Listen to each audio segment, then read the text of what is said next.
Right, so home service po ulit tayo dito sa Taytay, Rizal. Yan, yan po yung joint no, Rizal.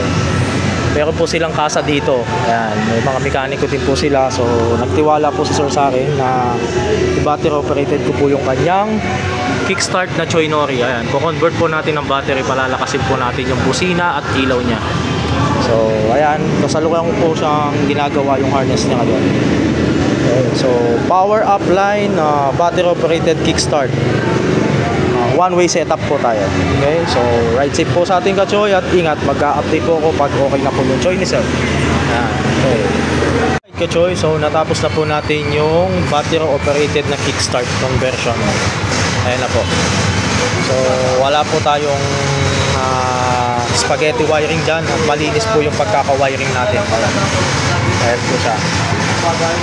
Okay, so nag-LED na po kami at malakas na po yung busina niya. Then on natin, ayun na po yung busina niya. So pag susi mo, pag busina mo, ayan. So LED po niya, ilaw, mas malakas na rin. High and low na po yan.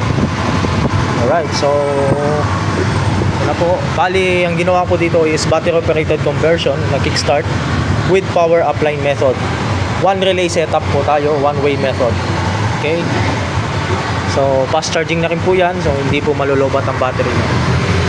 So on natin 12.64.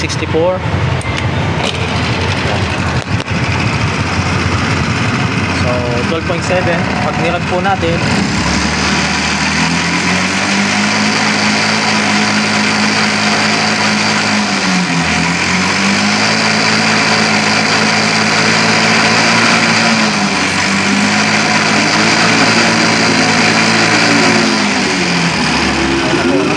na po siya. Okay, so fast charging, power upline method, wiring Choinori. So ride safe sa ating ka-choy at ingat.